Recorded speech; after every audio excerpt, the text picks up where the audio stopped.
Hey everyone, this is the stage 14 Tour de France 2019 recap.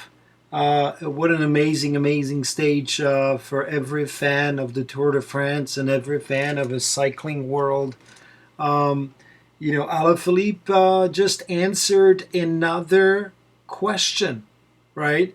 I mean, we had a question about Alaphilippe's ability ever since the yellow jersey. He proved that he was the best, the most explosive on small climbs. There was a question about him doing a time trial. He proved that by winning it. Right after he won the time trial, there was another question: can he climb with the best? He answered the question. He did not only stay in contact with the main favorites, but he dropped pretty much everyone else. He came second. I guess there are always more questions, right? Answers lead to more questions. So the two questions that I would have for Alaphilippe is whether he can actually survive a long stage now, right? The grueling stage that's coming up tomorrow, or what's coming out, what's coming up in the Alps, where a 19-kilometer climb becomes a 20, 30-kilometer climb. So that would be the question. The second bigger question for Alaphilippe is whether his team can control the entire Tour de France, because it doesn't look like he has depth in his team. And I don't think De Koenig expected Alaphilippe to have this much success. I think they brought Mas, who previously did really well in the Vuelta on the podium, a podium finisher. So they didn't expect that Alaphilippe is going to do so well, and they simply build the team around Viviani, which now is kind of backfiring from success, right? Pretty unfortunate situation to be in, right? Backfiring with success. And I just like the amount of success that De Koenig Quickstep had this season with all the early stage victories with Alaphilippe. With the classic victories, Alaphilippe Ardennes victories. That's pretty astounding. It's going to be interesting if they can keep Alaphilippe next season, or they kind of change their team from a classic team and a sprinters team. I know Viviani's already leaving De Koenig, right? They couldn't keep everyone. So it's going to be now interesting whether they can keep the two levels together, whether they can keep their classic stars and their brand new found GC favorite. Now the question obviously would be whether De Koenig can keep this up, can control the race, can chase all the attackers, because the teams are just going to be gunning for them, right? Starting tomorrow, of course. Today was another stage where we saw MovieStars' questionable tactics. Now, in their defense, apparently Quantana did not tell them that he was feeling bad. Maybe he just wasn't feeling bad till the end, right? The end was super fast because MovieStar started riding super early on Soulor already, right? Far away, more than 50K away from the finish, they started riding really hard. Again, questionable communication there. As we know, Quantana is going to Arkea next year. He signed a 3-year deal, so he's leaving Movistar. So it's going to be really interesting how that leadership kind of flips around in the coming stages, especially tomorrow. Now Landa seems to be in a pilot position. He had a good day today. Valverde had a decent day, but it was really interesting to see that they didn't send any of the two, right? Even Valverde, they didn't send back once Quantana struggled. They sent Soler, who, he worked up front, and we knew he wasn't going to last pacing Quantana back to the group. So this is going to be interesting how that dynamic work, and if Quantana had a bad day, whether they will use him for a long-range attack. Again, questionable by by the Chronic Inoes, by MovieStar. Inoes, that's another dramatic situation there. Geraint Thomas had a off day, bad day, or whatever day it's called. Now, it's questionable whether it was just an off day or whether he'll improve or he'll get worse. You kind of see these things, and I could either work both ways. He could either just scratch it off and improve from now on, get used to the mountains and the hardships, or he could get worse in the coming days, especially tomorrow. Whichever way it will go, I think Geraint Thomas, it's safe to say that is not on the same form as he was last year. And the reason why is probably the crashes, the lack of training. He had to pull out of Tour Switzerland. Maybe he lacked a little bit of racing there. So it'll be interesting if he comes to his own form in the Alps. I'm not sure if tomorrow is going to be a stage where Geraint Thomas will actually attack, but we may see him in the Alps. Another crazy day for Team Inoes. MovieStar puts riders up front super early on Soulur, chasing the early breakaway, which the strongest guys in the breakaway were. There was a battle between Nibali and Zakarin and Wellens, and these guys kind of went over the top before they just kind of quit. But the strongest guys were the Arkea guy and Kalmajan, right? But I'm expecting this Wellens, Nibali, and Zakarin battle to resume tomorrow, because I think tomorrow's stage has a better chance of long range early breakaway success. But yeah, Team Inoes put in trouble super early. Kwiatkowski had a bad day, really bad day. I mean, he dropped off on Soulur. He was already dropped. He never came back. So that was a chisel in the armor, because Kwiatkowski usually never had a bad day. Walpools he had a decent day, but he dropped off too early. The other guys were gone very soon. De Barle, Castavejo, Moscon. So yeah, another issue with Team Inoes. The only one that did well was Bernal, and now we're back to another conversation. Another kind of a team drama between Bernal and Thomas. What do we do?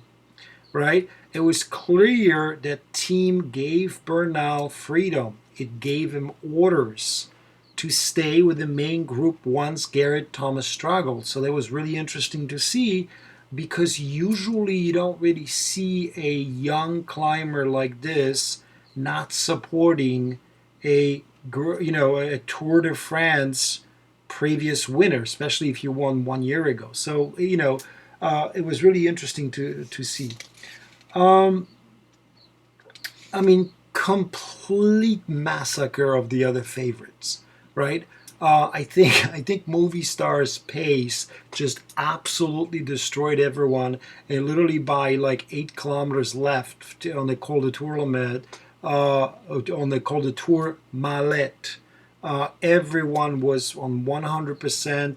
Alaphilippe kept hanging on really, really hard. He kept gritting his teeth. First guy that really kind of went off was Badret. Lost 20 minutes. So I think Tour de France is over for him. He's going to be looking for a long-range breakaway if he feels any better. And, it's exciting because it frees up the rest of AGR2 climbers, and Charel, Galopin, Matthias Frank, all these guys, or some of them, are going to be on the attack tomorrow. Adam Yates, right, lost a lot of time, 6.5 minutes. Daniel Martin surprisingly had a bad day. He said he struggled with heat. Hopefully this is like a one-day thing before he recovers, because some cooler temperatures are coming up in the Alps, and some more of the Irish weather is coming up. Mollema was another bad one. Richie Porte lost a lot of time. So that's again, we saw Richie Porte kind of rescued his Tour de France in an individual time trial. It was clearly that he was exposed today. So it's going to be interesting what Trek does in the next few days, whether if they switch their Tour de France goals because two of their leaders struggle. Another one, that was really probably the biggest surprise, other than the Alaphilippe, was how Jumbo performed, right? I mean, they by far were the strongest team.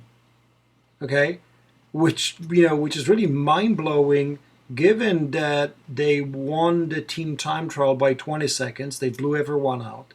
They have all of the sprinters. Tunis won a stage. Genewagen won a stage. Van Aert won a stage. He was doing really well yesterday during the individual time trial before crashing, right? So, and now in the mountains, Kruijswijk is doing really well. But not only that, he has two teammates with him in the last 3K. So that was amazing. It's by far the strongest team in the Tour de France, Jumbo, right? So now, of course, there's going to be questions returning to the Keaton thing. Everybody's going to be wondering about it. How much did this help to create a very strong Jumbo team where, they were never so competitive before?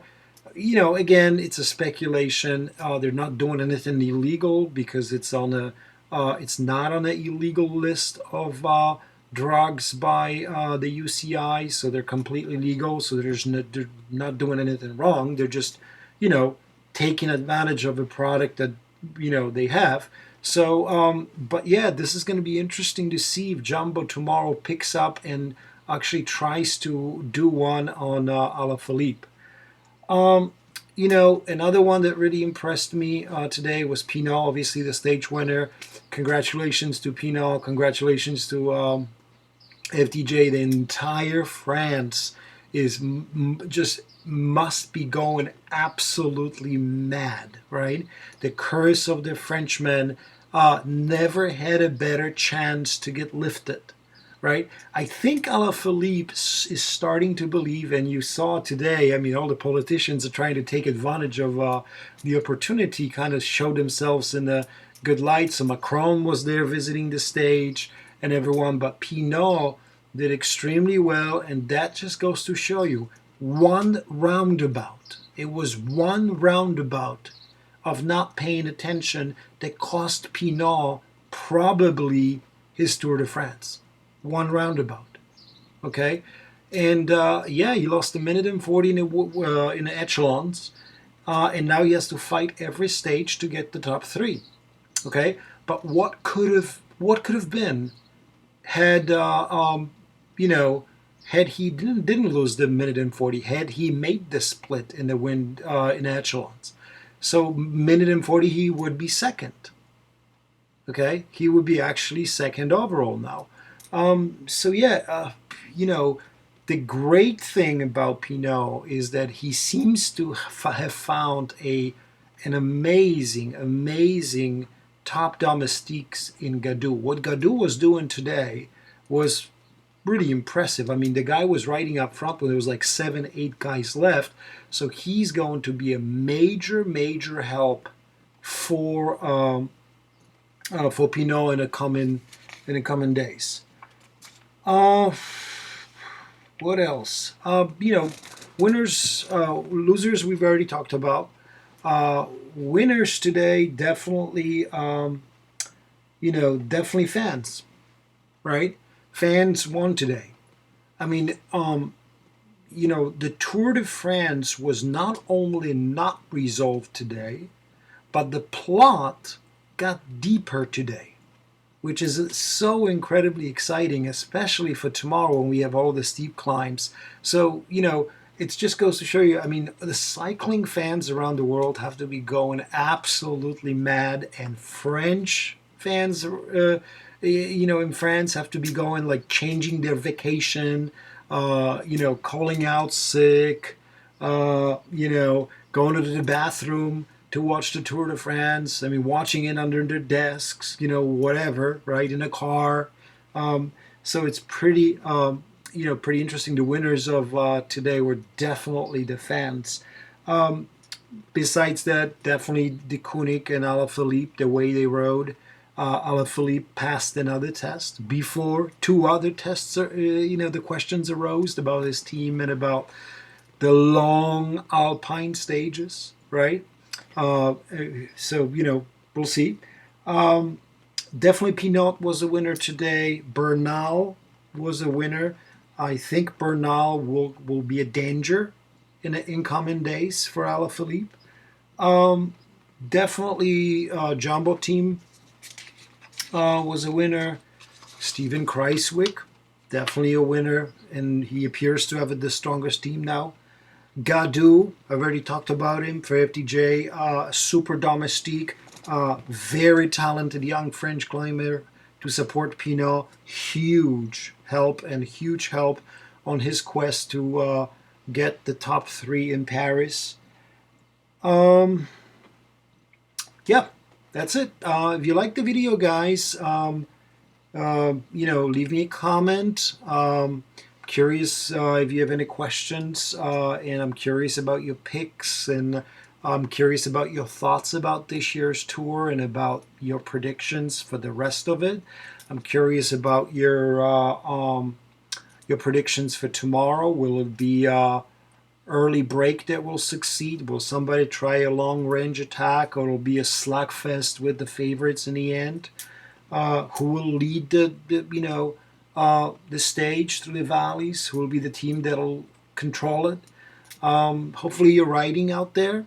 Okay, I went out yesterday, did a 25-mile ride. Felt a little weak because it was super hard and tough, but I still had that Tour de France attitude, and I made it, and it felt really good. Today it's super hot outside. It's hotter than the Tour de France. So today I think I'm just gonna go for a ride and for a run, and resume my riding tomorrow. Okay. All right. If you like the channel, subscribe. If you have comments, questions, you know where to leave them. And let's keep excited for another battle for tomorrow. Watch my extensive preview of the 2019 Tour de France Stage 15. All right. Thanks, guys. See you tomorrow.